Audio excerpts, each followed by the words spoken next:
tem que julgar, ele é juiz. Então pensa que um dia tua vida na Terra vai terminar e você vai prestar contas da sua vida para esse juiz, porque ele criou o mundo, estabeleceu as regras, falou joga o jogo. Você pode nem acreditar em mim, mas você vai ser julgado por essas regras. E eu tô com a minha capivara cheia de pecado, você também.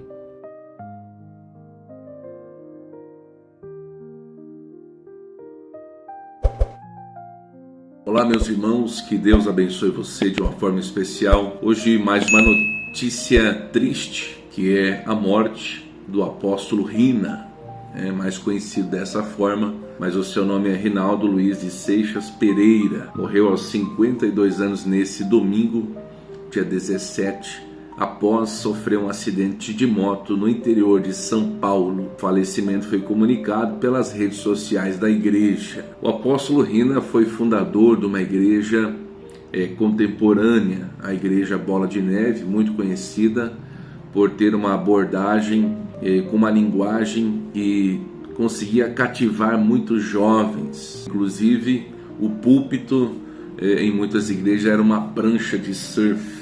Dessa maneira, muitos surfistas, pessoas que são assim mais jovens, costumavam se familiarizar, se adaptar mais fácil numa igreja dessa e ouviam a palavra, eram batizados, discipulados e assim por diante. O X da questão que o apóstolo Rina, em meados de junho desse ano, foi acusado pela sua esposa por problemas de ameaças, porte de armas, abuso e assim por diante, coisas que ele estava em processos prestando contas à justiça e por conta disso estava afastado ativamente do pastoreio e de qualquer posição eclesiástica aí dentro da igreja. E aí vem essa notícia trágica, um acidente de moto.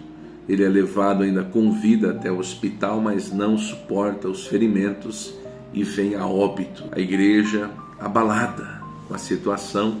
Inclusive, veja o momento em que a Igreja Bola de Neve recebe a notícia em uma de suas denominações no Brasil. Mas nós vamos ter que encerrar esse culto porque o apóstolo Rina acabou de falecer de um infarto. Vocês me perdoem. Vamos orar pela família. Vamos orar pela família, vamos orar. Perdoe dar essa notícia agora. Mas nós como família temos que nos levantar.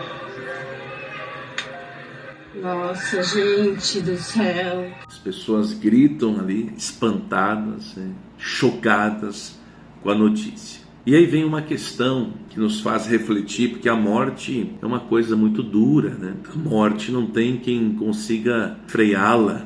Quando ela vem, seja para uma pessoa muito saudável, que está ali com a vida toda para viver, ou com aquela pessoa que já vai, às vezes, definhando em uma doença, até partir finalmente. Mas quando é uma morte assim, abrupta, acontece de repente, dizem que ele estava voltando de um culto, era domingo, né? Então ele devia estar participando de algum culto, nem que seja para ouvir a palavra, e aconteceu essa fatalidade. Aí vem a questão de alguns julgamentos por uma parte de pessoas que colocam os pecados que foram revelados desse apóstolo e dizem que isso é a colheita agora, né? É o juízo de Deus. Chamam de falso profeta porque haviam profecias que não se cumpriam. Bom, e por outro lado existe as pessoas que esse homem, no seu ministério, ele foi capaz de alcançar. Pessoas que talvez outros pregadores, da sua forma mais tradicional, mais conservadora, não conseguiriam nunca. E aí é complicado o julgamento que acontece.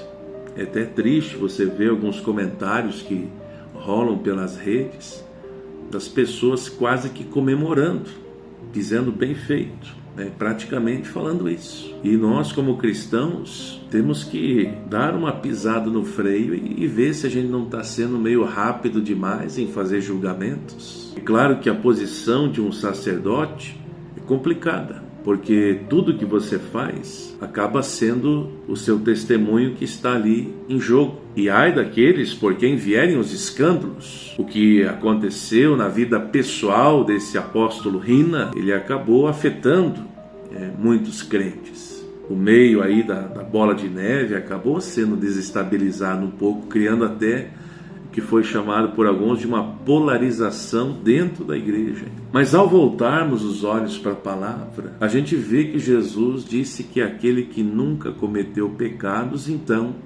que atire a primeira pedra. Quem pode atirar alguma pedra, então? Cabe a nós refletirmos sobre a brevidade da vida, não estarmos vivendo em pecado.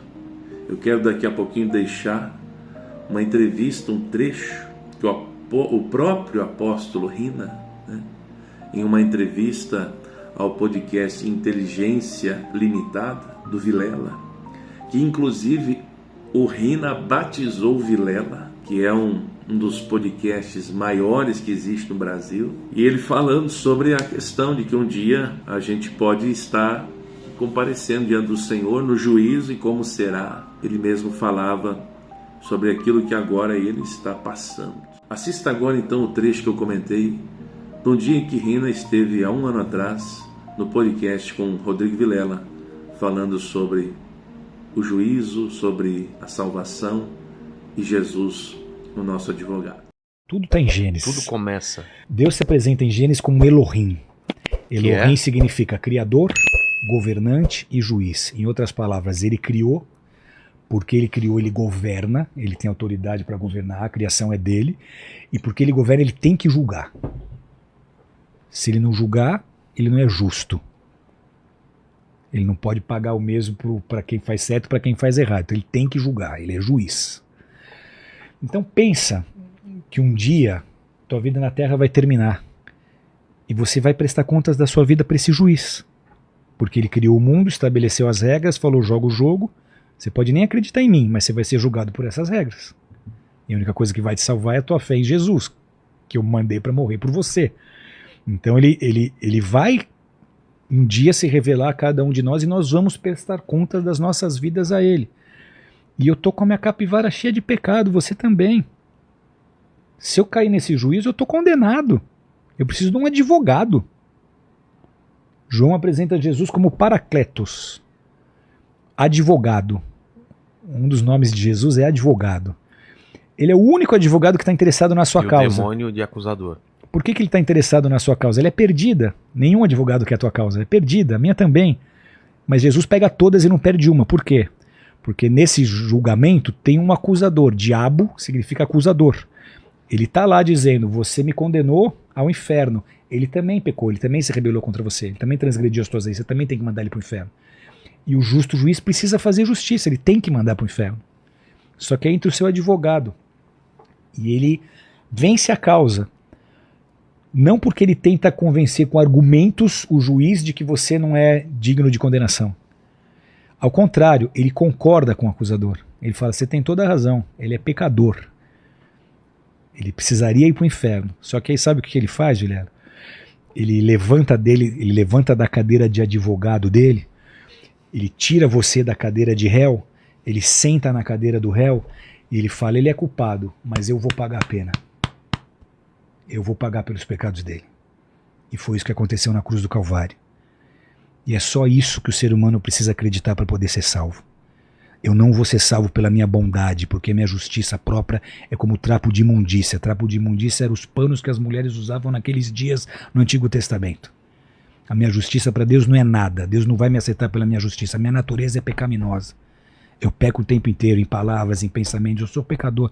Eu dependo da misericórdia e da graça de Deus. Deus me aceita por quem Jesus é, não por quem eu sou. Então ele vai na minha frente, ele vai me representando, ele é meu advogado. E aí Deus me aceita por causa da justiça de Jesus. Só Jesus foi justo e só ele pode nos salvar. Cabe a nós fazermos a nossa reflexão.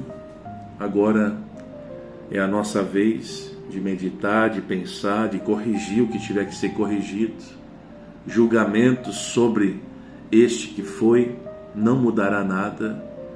Que o Senhor console a família, os irmãos, a igreja, e nós possamos continuar olhando para Cristo. Deixa um like no vídeo, se não é inscrito, inscreva-se. Fique na paz, que Deus te abençoe e até o próximo.